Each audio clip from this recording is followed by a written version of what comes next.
한 주일 동안 편안하셨습니까? 오늘도 교과 방송에 오신 여러분들을 환영합니다. 벌써 이제 중반을 넘어가고 있네요. 우리가 이사야서를 공부한 지도요. 벌써 8과 내 백성을 위로하라라는 이 제목을 가지고 우리 함께 교과의 내용을 좀 살펴보도록 하겠습니다. 먼저 기억절 이사야서 40장 9절에 있는 말씀을 함께 읽도록 하겠습니다. 너는 높은 산에 오르라. 아름다운 소식을 예루살렘에 전하는 자여. 너는 힘써 소리를 높이라.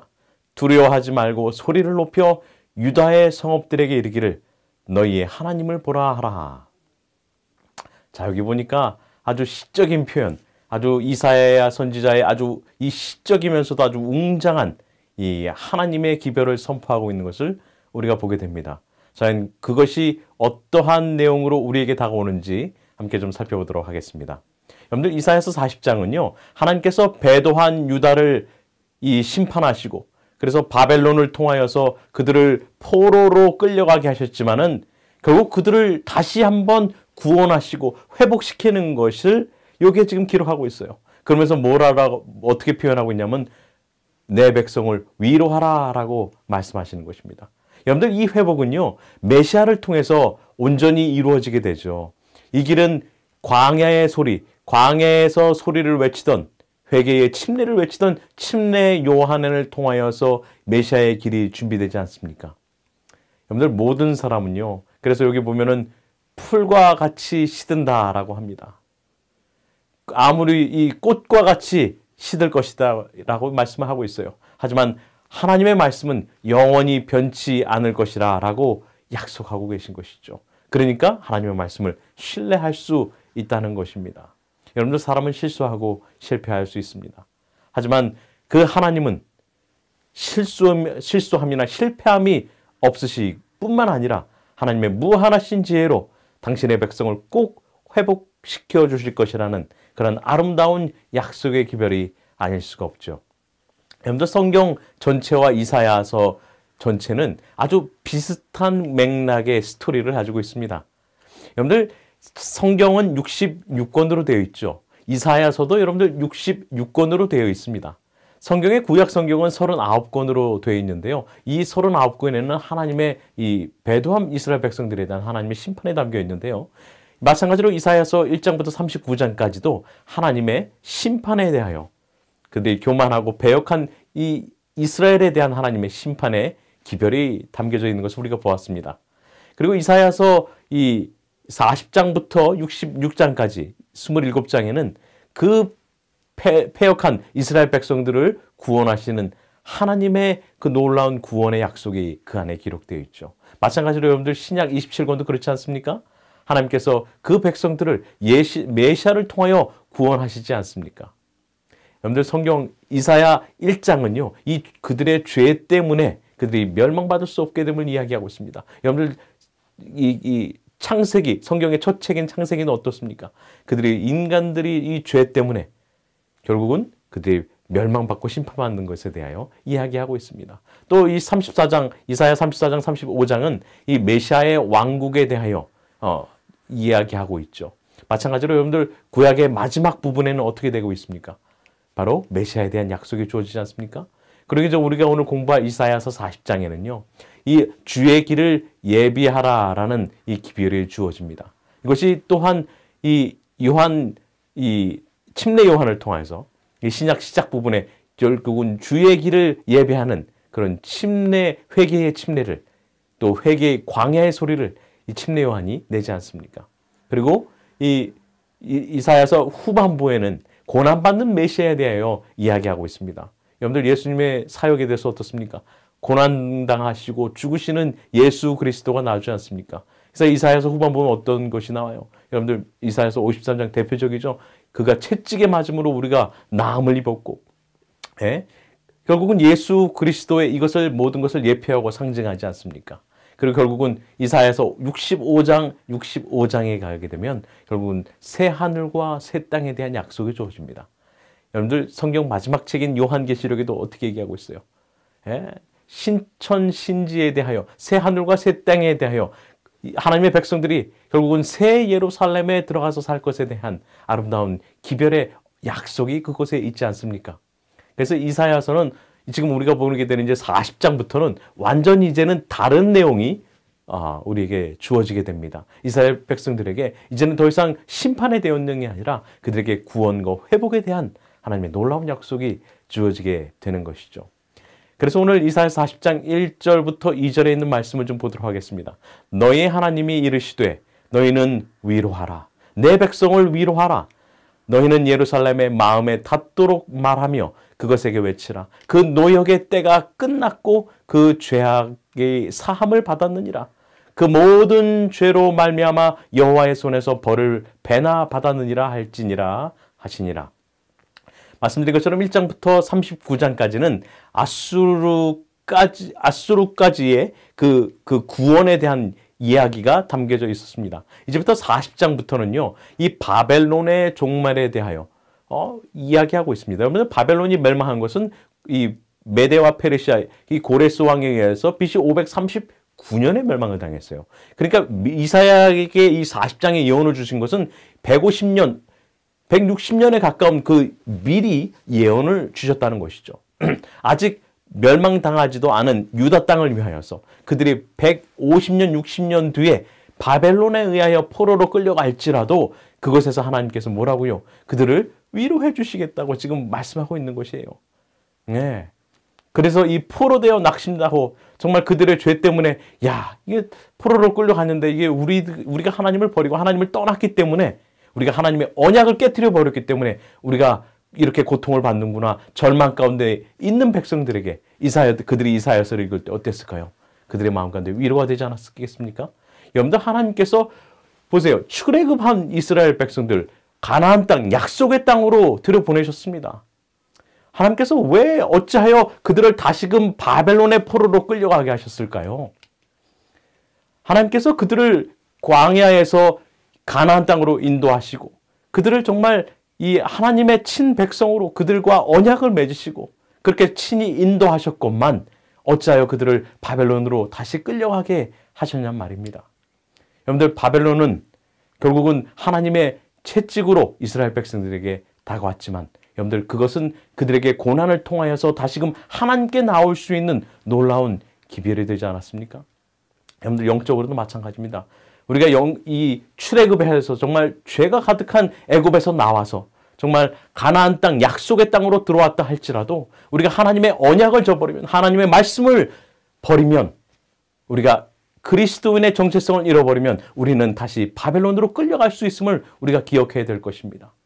하나님께서는 그 백성들을 다시금 바벨론으로 던져 넣으셔서라도 그들을 구원키를 원하셨던 것이에요. 여러분들, 얼마나 놀라운 말씀이 아닐 수 없습니다. 저는 이사야서를 계속 공부하면서 정말 가슴이 뭉클하고 코끝이 찡해졌어요. 이것이 하나님의 사랑이구나. 설령 그들을 정말 채찍질하시고 벌하실지라도 그들을 구원코자 하시는 그 하나님의 마음을 제가 조금이나마 맛보아 알 수 있었단 말입니다. 여러분들, 자기 자녀를 훈육하면서 즐거워 때리는 부모가 어디 있겠습니까? 사랑하지 않으면, 여러분들, 남의 자녀는 우리가 훈육하지 못하죠. 하지만 우리 자녀는 어떻게 해요? 그 자녀들을 때려서라도 말 듣게 하지 않습니까? 여러분, 마찬가지예요. 하나님께서 그 당신의 백성들을 이렇게 교육하시는 것은 그들을 다시금 하나님께로 되돌리고자 하는 그런 하나님의 사랑의 마음 아니겠습니까? 여러분들, 지금 여기 보세요. 그 노역의 때가 끝났고 그 죄악이 사함을 받았느니라. 하나님께서 그들에게 놀라운 약속을 주십니다. 너희의 이제 죄가 사여졌다.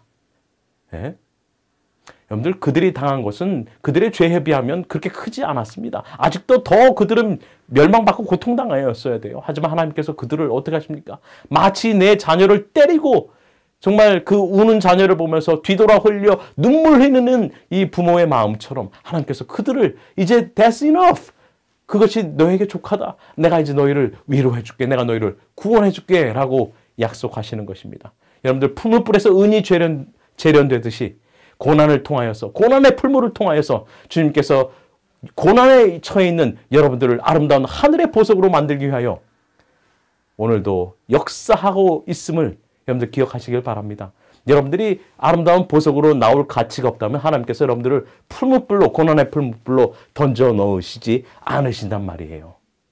여러분들, 바벨론의 포로를 위하는 이 1차, 이 530년 후에 스룹바벨과 예수아에 의해서 인도되었고, 그 다음에 2차는 이 458년에 에스라에 의해서 2차 이 포로 귀환이 되었죠. 결국은 3차 이 기원전 444년도에 느헤미야에 통하여서 결국은 예루살렘 성이 중건되는 그러한 역사가 이제 있게 되죠. 결국은 하나님께서 당신의 백성들을 끊임없이 계속하여서 구원의 길로 인도하시고자 역사하셨음을 우리가 보게 되는 것입니다.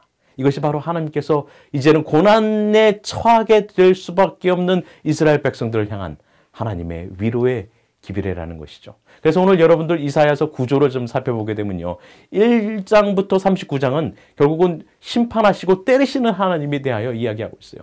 우리가 1장부터 12장까지는 예루살렘의 심판과 회복에 대한 기별이 주어졌습니다. 13장부터 27장까지는 이 열방, 이스라엘 주변에 있는 열방에 대한 심판과 회복이 주어졌어요.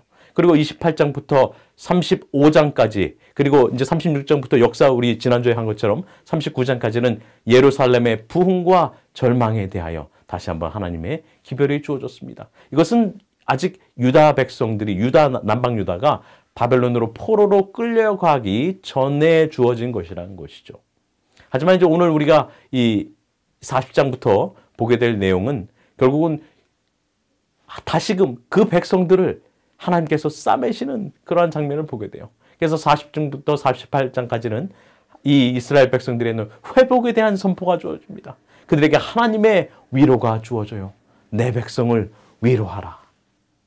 그리고 49장부터 55장까지는 이 회복의 일꾼이 있을 것에 대하여 말씀하십니다. 이거 누굴 통해서요? 바로 종을 통하여. 이것을 우리는 종의 노래라고 이야기합니다. 결국은 예수 그리스도를 통하여서 회복될 것이라는 것이죠. 그리고 마지막으로 56장부터 66장까지는 소망에 대한 비전이 주어집니다. 이것은 결국 다가올 하나님 나라에 대하여. 그래서 이제는 포로로 끌려가 있는, 포로로 되어 있는, 또는 포로에서 귀환된 하나님의 남은 백성들을 향한 하나님의 메시지가 여기 주어지게 된다는 것이에요. 자, 한번 이사야 40장 3절부터 8절에 있는 말씀 함께 읽어보도록 할까요? 외치는 자의 소리여, 이르되 너희는 광야에서 여호와의 길을 예비하라. 여기 뭐라고 얘기하고 있어요? 너희는 광야에서 여호와의 길을 예비하라. 여러분들, 광야는 아무것도 없는 사막과 같은 곳입니다. 그곳은 뭐 사람이 살 수 있는 곳이 아니에요. 보이는 것은 모래요, 언덕이요, 오로지 하늘밖에 볼 곳이 없는 곳입니다. 그곳에서 뭘 하라고요? 예배하라고요. 사실 이것은 이 침례 요한을 통하여서 광야에서 외치는, 그래서 메시아의 길을 예비하였던 회개의 기별을 회개하라, 천국이 가까웠느니라 라고 이야기했던 침례 요한의 그 예표이기도 하죠. 여기 똑같은 말이 이제 시적인 표현이 반복되고 있습니다. 사막에서 우리 하나님의 대로를 평탄케 하라. 하나님의 대로를 평탄케 하라. 어떻게 해요? 여기 나옵니다. 골짜기마다 도두어지며 산마다 언덕마다 낮아지며 고르지 아니한 곳이 평탄케 되며 험한 곳이 평지가 될 것이요. 여러분들, 하나님께서 메시아가 오실 길은요, 평탄해야 됩니다. 여러분들, 세상에 이 군대 있을 때 어떻습니까? 사단장이 온다고 그러면 어때요? 여러분들, 모든 이 군인들이 나와가지고 돌 줍고, 겨울에는 나무를 베다가 그냥 생나무를, 거기다가 길가에다 꼽아놓고 조경을 하지 않습니까? 여러분들, 사단장, 군단장이 오면 헬기 타고 오면 어때요? 또 난리가 나죠. 여러분들, 만왕의 왕이요 만주의 주이신 하나님께서 오시는데 그 길은 얼마나 더 평탄해야 될까요? 부드러워야 될 것입니다. 여러분들, 낮은 곳은 도두어져야 되고 높은 곳은 낮아져야 돼요. 여러분들, 이것은 우리의 영적인 상태를 얘기합니다. 우리의 마음을 얘기해요. 우리가 정말 이 높은 교만심이 있거든, 그것은 낮아져야 됩니다. 그것은 겸손해야 돼요. 그것은 깎아져 내려져야 됩니다. 하지만 반대로 낮아져 있는 열등감에 사로잡힌 것은 여러분들 북돋아져야 됩니다. 그래서 오시는 길이 평탄케 돼야 돼요. 많은 사람들이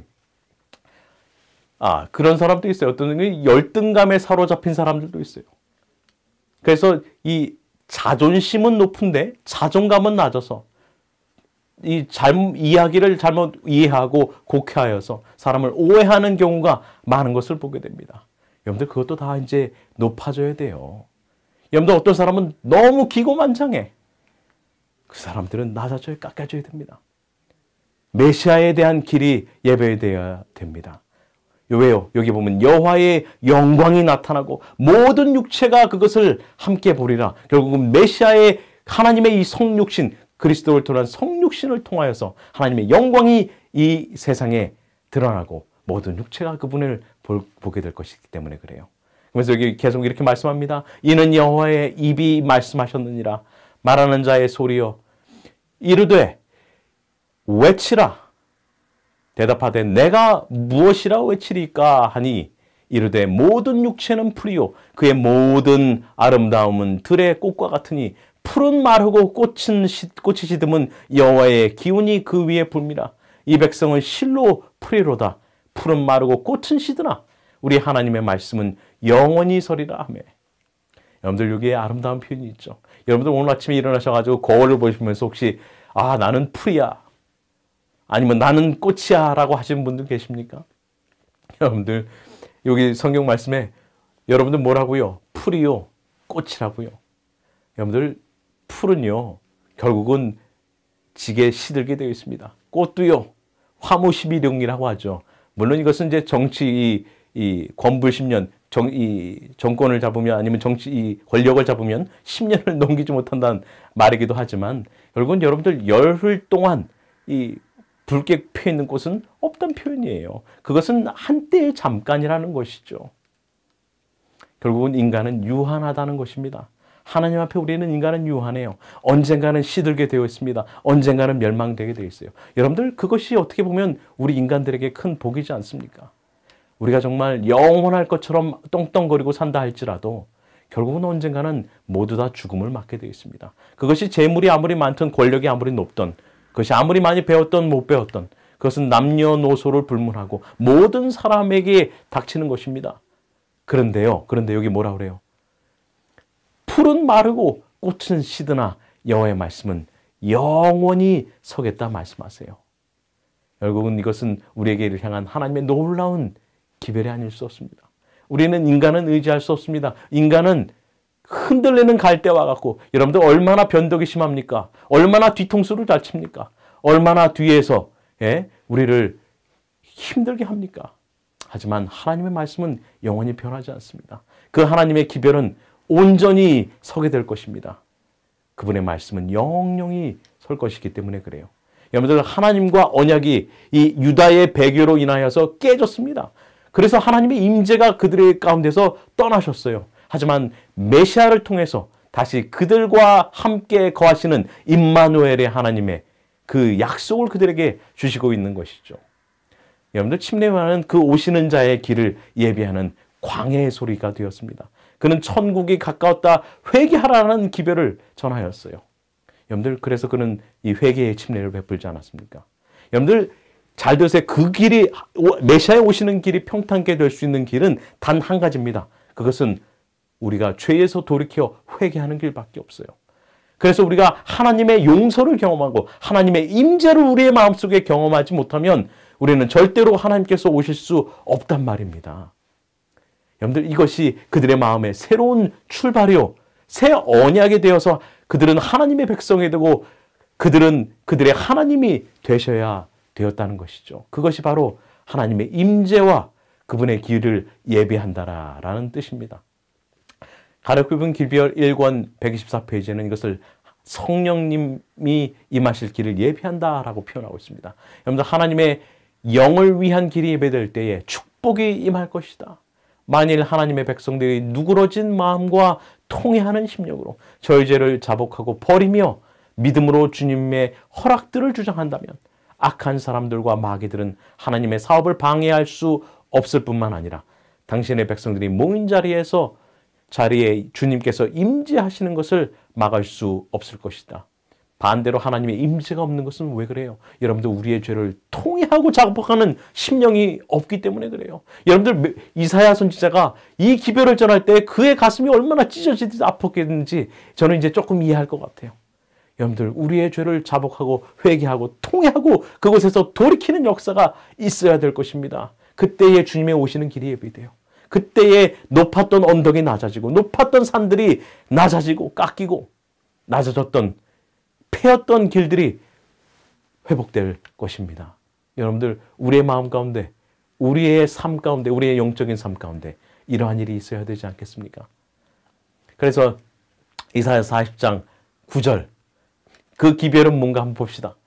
아름다운 소식을 시온에 전하는 자요 너는 높은 산에 오르라. 여러분들 제가 이사야는 굉장히 아름다운 이 시 문학 중에 하나라고 했죠. 여기 지금 계속 반복되는 표현이 있습니다. 잘 보세요. 아름다운 소식을 시온에 전하는 자요. 또 뒤에 보면 아름다운 소식을 예루살렘에 전하는 자요. 또 뭐라고 그래요? 거기 보니까 너는 높은 산에 오르라. 뒤에는 예루살렘 너는 힘써 소리를 높이라 라고 지금 반복되고 있죠. 자, 그러면서 여기 보면 두려워하지 말고 소리를 높여 유다의 성읍들에게 이르기를 너희의 하나님을 보라 하라. 여러분들 여기에서 우리 한국말에는 그것이 없죠. 근데 이 히브리 말에는요. 여러분들 남성형과 여성형이 있습니다. 그래서 동사나 이런 것에 보면 남성형 동사가 있고 여성형 동사가 있어요. 그래서 어미를 어떻게 마무리하느냐에 따라서 이 동사 원형에다가 뭐 어떻게 입히냐에 따라서 이것이 masculine, 남성형이 될 수도 있고 feminine, 여성형이 될 수도 있습니다. 근데 여기 보면 참 흥미로운 것이 아름다운 소식을 예루살렘에 전하는 자여 할 때는 남성형이 쓰여졌어요. 그런데 뒤에 너희의 하나님을 보라 하라 할 때는 여성형이 쓰여졌습니다. 근데 여기 여러분들 좀 흥미로운 게요. 이 메시아의 소식을 전한 사람들 중에 물론 침례 요한도 있었지만요. 여러분들 더 그 이전에 전한 사람이 누구예요? 성전에 있던 나이 많았던 선지자 시므온과 안나 아니었습니까? 그들이 나이가 많아가지고 이 성전 이 정결 예식을 하러 이제 봉헌하러 마치고 봉헌하러 들어오는 이 요셉과 마리아를 보고 그 품에 안긴 메시아를 보고 어땠어요? 내가 이 약속된 메시아를 봤다라고 이야기하지 않습니까? 어쩌면 그것은 이 시므온과 안나를 예표하는 것인지도 모르겠습니다. 네, 여러분들 여기 아름다운 소식은요. 두 가지 의미로 해석될 수 있습니다. 첫 번째로는 바벨론에 포로 잡혔다가 귀환한 백성들, 그들에게는 포로로 귀환하는 것이 바로 아름다운 소식이었죠. 두 번째로는 이것은 이 하나님의 아들 예수 그리스도께서 성육신하셨다는 것이 바로 아름다운 소식입니다. 여러분들 그것은 그들에게 복음 아니겠습니까? 정말 그들이 죄에 사로잡혀서 이제는 죽어가는 그 영혼들에게 다시 살 수 있던 일단은 그러한 소망과 희망을 주시는 예수님의 이 봉사와 희생의 사역은 그들에게 복음이 아니겠습니까? 여러분들 괌에 가면 요이코 굴이라는 굴이 있다고 하죠. 그것에서 태평양 전쟁 후에 그 전쟁의 이 소식을 끝났다는 소식을 듣지 못한 일본군 한 병사가 27년 동안 그 동굴에서 사람들의 눈을 피해 살면서 정말 불안 가운데 여러 가지 이 야생 짐승들을 잡아먹으면서 산 그 이야기 너무나 유명하지 않습니까? 여러분들 예수님께서는 우리의 모든 죄악을 대속하시기 위하여 이미 오셨고 그것을 다 이루셨습니다.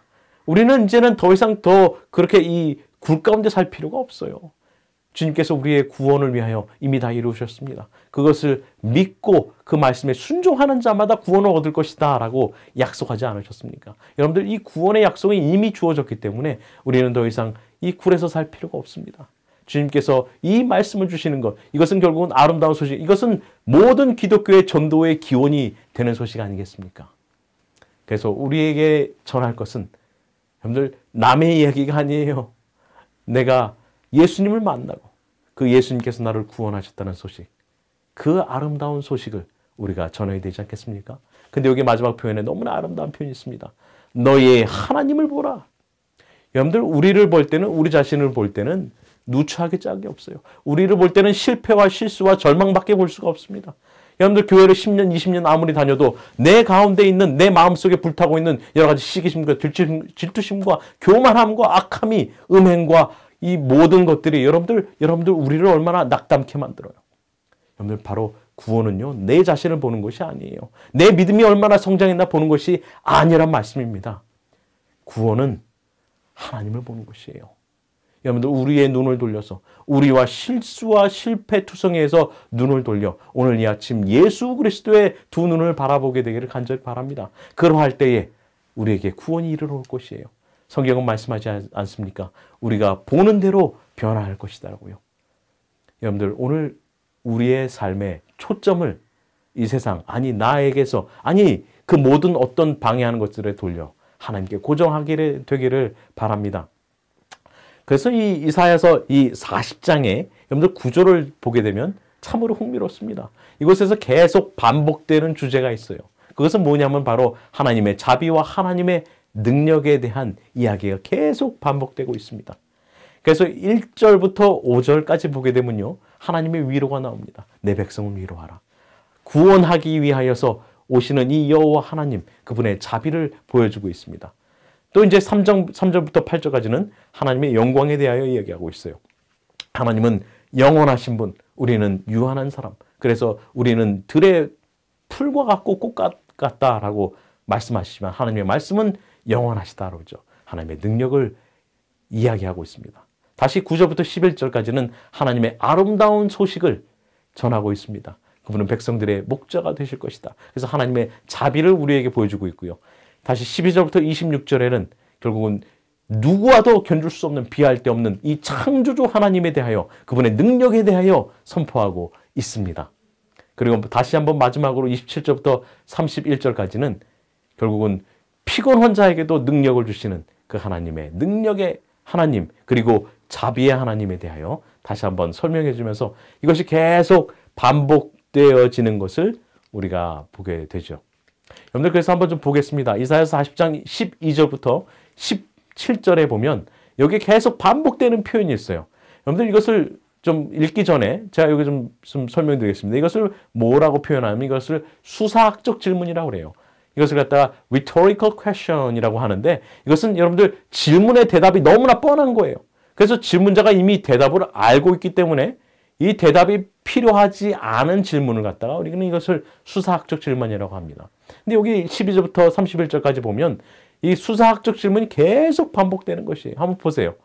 누가 손바닥으로 바닷물을 헤아렸으며 뺨으로 하늘을 쟀으며 땅에 띠끌을 되에 담아 보았으며 접시 저울로 산들을, 막대 저울로 언덕들을 달아 보았으랴. 자, 여기 지금 뭐라고 얘기하고 있나요? 여러분들 손바닥으로 바닷물을 퍼가지고 한번 여러분들 얼마나 되는지 한번 세어를 볼 수 있나요? 그럴 수 없다는 것이에요. 여러분들 뺨으로 하늘을 재볼 수 있는 사람이 있나요? 없다고 말씀하고 있는 겁니다. 땅에 이 흙을 담아가 되박에 담아가지고 여러분들 다룰 수 있나요? 불가능하죠. 여러분들 산들을 접시 저울로 달아가지고 달아볼 수 있나요? 없다는 것입니다. 여기 지금 사실은 여기 생략된 부호가 여러분들 이 물음표에 question mark. 보았으랴? 없다는 것이에요. 보세요. 누가 여호와의 영을 지도하였으며 그의 모사가 되어 그를 가르쳤으랴. 그가 누구와 더불어 의논하셨으며 누가 그를 교훈하였으며 그에게 정의의 길로 가르쳤으며 지식을 가르쳤으며 통달의 도를 보여주었느냐. 그런즉 너희가 하나님을 누구와 같다 하겠으며 무슨 형상을 그에게 비기겠느냐. 비길 수 없다는 것이죠. 그럴 수 없다는 것이죠. 그는 무한하신 하나님이요 능력의 하나님이요 창조주라는 것을 여기 얘기하고 있지 않습니까? 그러면서 여기 뭐라 그래요? 그런즉 너희가 하나님을 누구와 같다 하겠으며 무슨 형상을 그에게 비기겠느냐. 우상 숭배와 교만한 죄에 빠져버린 이스라엘 백성들에게 정말 누가 참 하나님인지를 다시 한번 선포하는 말씀이 아닐 수 없습니다. 뭐라 그래요 여기? 하나님을 누구와 같다 하겠느냐. 그런데 사실은 이 하나님이 누구와 같다 하겠느냐. 이것은 사실은 이 미가엘이라는 단어하고 비슷합니다. 누가 하나님과 같은가? 이것이 바로 미가엘, 영어로는 마이클이라고 하거든요. 근데 여기 보면은 누가 하나님과 같다 하겠느냐? 그런 분이 없다는 것입니다. 여러분들 우리는 하나님을 섬기는데 그냥 째째한 하나님 섬기는 것이 아니에요. 온 우주의 창조주시오. 온 우주를 주관하시고 만주의 주요 만왕의 왕이신 하나님을 섬기고 있는 것입니다. 누가 감히 하나님과 비기겠냐 이 말이에요. 자, 우리 계속해서 좀 보도록 하겠습니다. 계속 이것이 이제 수사학적 질문이 반복됩니다. 너희가 알지 못하였느냐? 너희가 듣지 못하였느냐? 태초부터 너희가 전하지 아니하였느냐? 땅의 기초가 창조될 때부터 너희가 깨닫지 못하였느냐? 거룩하신 이가 이르시되 그런즉 너희가 나를 누구에게 비교하여 나를 그와 동등하게 하겠느냐 하시니라. 너는 알지 못하였느냐? 듣지 못하였느냐? 영원하신 하나님 여호와 땅 끝까지 창조하신 이는 피곤하지 않으시며 곤비하지 않으시며 명철이 한이 없으시며 피곤한 자에게는 능력을 주시며 무능한 자에게는 힘을 더하시나니 소년이라도 피곤하여 곤비하며 장정이라도 넘어지며 쓰러지되 오직 여호와를 앙망하는 자는 새 힘을 얻으리니 독수리가 날개치며 올라감 같을 것이요 다른 박질하여도 곤비하지 아니하겠고 걸어가도 피곤치 아니하리로다. 여러분들 너무나 놀랍지 않습니까? 여러분들 소년이라도요 지치고요 피곤하고요 장정이라도 넘어지며 쓰러질지라도 오직 여호와를 앙망하는 자는 그가 새 힘을 얻을 것이다 라고 말씀하고 있어요. 그래서 독수리의 날개침이 올라감 같이 정말 다른 박질하여도 피곤하지 않고 걸어가도 피곤치 아니할 것이라고 약속해주고 있는 것입니다. 여러분들 혹시 피곤한 삶 가운데 피곤에 쩔어서 계십니까? 여러분들 절망 가운데 혹시 계십니까? 여러분들 혹시 이제는 정말 아무 희망도 없는 그러한 절체절명의 상태에 계십니까? 오늘 그리스도를 바라보시길 바랍니다. 하나님을 바라보시길 바랍니다. 그분의 말씀 가운데 거함을 통하여서 내가 정말 통회하고 자복하는 심령으로 그분 앞에 나옴을 통하여서 여러분들의 영혼을 다시금 소생시켜주는 독수리의 날개침같이 올라가게 하시는 그 하나님의 영을 여러분들의 마음 가운데 품으심을 통하여서 이제는 다른 박질하여도 피곤치 아니하고 곤비치 않게 되는 그러한 영적인 힘을 얻게 되기를 간절히 바랍니다. 그 자비의 하나님께서 여러분들 그것을 주시기 위하여 이미 이 땅에 그리스도를 주셨다는 것, 우리에게 놀라운 큰 복음 아니겠습니까? 그런데 이스라엘 백성들이 이것을 듣고 깨달으면 여러분들 얼마나 좋겠습니까? 이스라엘 백성들은 그 하나님을 저버렸습니다. 다시금 그들을 발목을 붙잡은 것은 결국은 우상숭배였죠. 여러분들 예레미야 3장 6절부터 9절에 보면 이렇게 말씀하고 있습니다. 너는 배역한 이스라엘이 행한 바를 보았느냐? 그가 모든 높은 산에 오르며 모든 푸른 나무 아래로 가서 거기서 행음하였도다. 그가 반역한 자매 유다는 그것을 보았느니라. 내게 배역한 이스라엘이 간음을 행하였으므로 내가 그를 내쫓고 그에게 이원서까지 주었을 때 그의 반역한 자매 유다가 두려워하지 아니하고 자기도 가서 행음함을 내가 보았노라. 그가 돌과 나무와 더불어 행음함을 가볍게 여기고 행음하여 이 땅을 더럽혔거늘. 여러분들 이스라엘 백성들이 무너지게 된 데는 몇 가지 요인이 있지만 그 중에 가장 큰 죄악 중에 하나가 바로 우상숭배였습니다. 그들은 대놓고 하나님을 만홀히 여기게 되는 그런 행동을 하였죠. 여러분들 그들은 이스라엘 이 백성들을 출애굽하여 인도해서 모세가 시내산에 갔을 때 어떻게 했어요? 아론을 시켜서 우리를 인도할 이 신을 만들라. 그래서 그들이 금송아지를 부어 만들지 않습니까? 그리고 그것이 우리를 인도해낸 신이다라고 부르지 않습니까? 그래서 많은 백성들이 그 일로 인하여 죽게 되지 않습니까? 여러분들 이스라엘의 역사마다 그들의 발목을 붙잡고 그들을 하나님의 마음으로부터 돌아서게 했던 것은 바로 우상숭배였다는 것을 우리가 너무나 잘 알고 있습니다. 여러분들 우상숭배는요, 하나님의 계명을 나 외에는 다른 신들을 내게 두지 말지니라 하는 그 계명을 어기는 것뿐만이 아니에요. 이것은 하나님과 우리의 관계를 파괴하고요. 더 나아가서는 하나님의 임재를 우리의 삶 가운데 필요치 않게 만들어버린다는 것이죠. 여러분들 현대의 우상숭배는 무엇일까요? 여러분들 현대사회는 물질 만능주의가 되어버렸죠. 근데요, 문제는 이것이 기독교 안에도 똑같이 들어와 있다는 것입니다. 기독교 안에도 이 기복신앙이 넘쳐나게 되었어요. 그래서 기도하고 내가 하나님을 믿으면 하나님께서 내게 축복을 주시고 그 축복이 뭐예요? 하나님께서 원하시는 축복이 아니라 세상적인 축복을 원하는 것이에요. 마치 이것은 여러분들 정화수 떠놓고 비나이다. 예? 정화수 신앙과 똑같지 않습니까?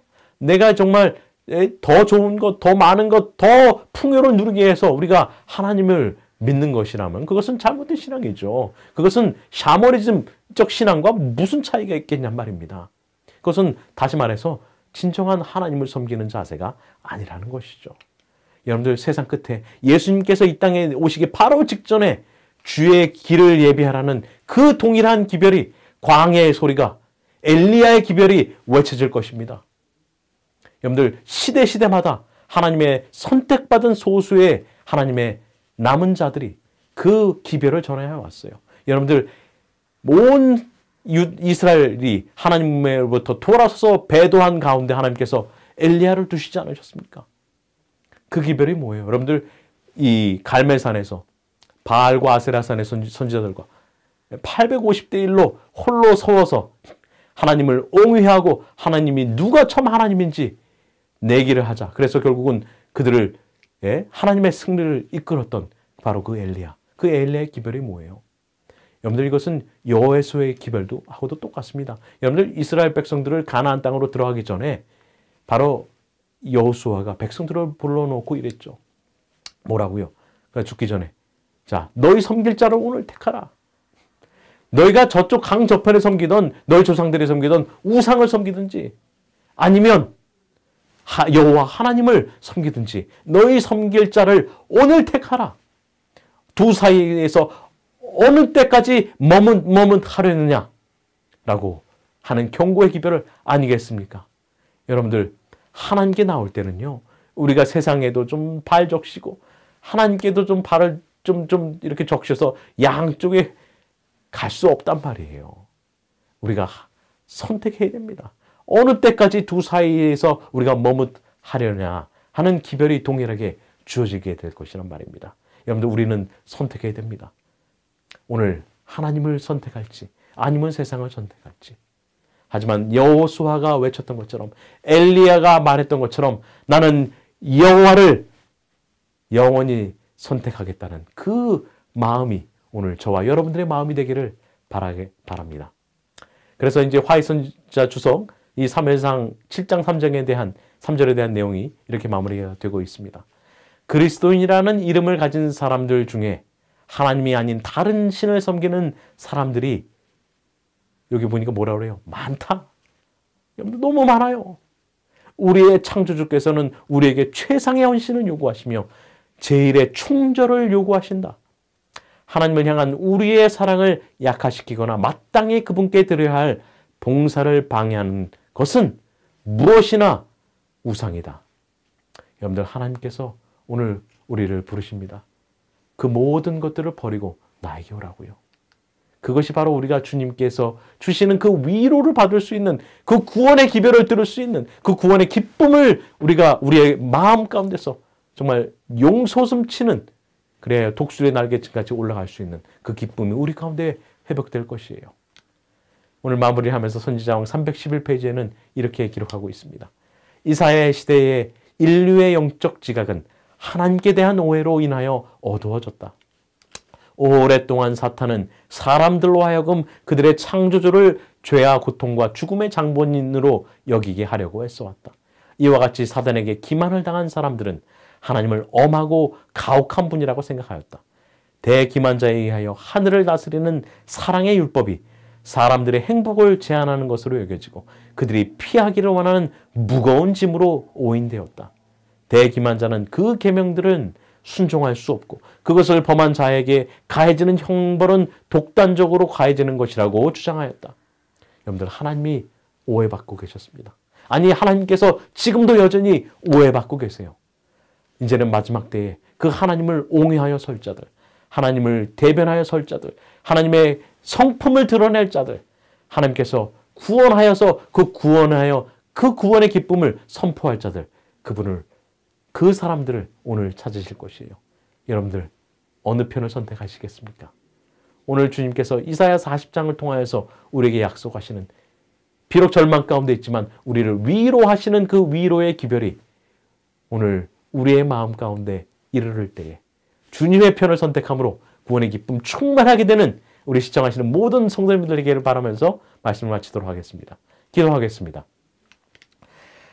하늘에 계신 하나님 아버지, 오늘 이 기별을 전하여 주심을 인하여 감사합니다. 주님, 우리가 연약하고 쓰러질지라도 주님께서 부어주시고 일으켜주시고 회복시키는 영을 통하여 우리가 정말 독수리의 날개침에 올라감 같이 정말 주님의 그 구원의 보좌로 올라가기를 원합니다. 주님, 우리를 위로하여 주시고 주님께서 주시는 그 구원의 기쁨이 우리의 삶 가운데 우리의 마음 가운데 회복해 될 때에 정말 다시금 주님의 기별이 주님의 복음이 온 세상에 다시금 전파되는 그 놀라운 역사가 우리의 삶을 통하여 이루어지게 하여 주시옵기를 예수님의 이름으로 기도합니다. 아멘. 감사합니다. 계속해서 즐거운 토요 시간 되기를 바랍니다.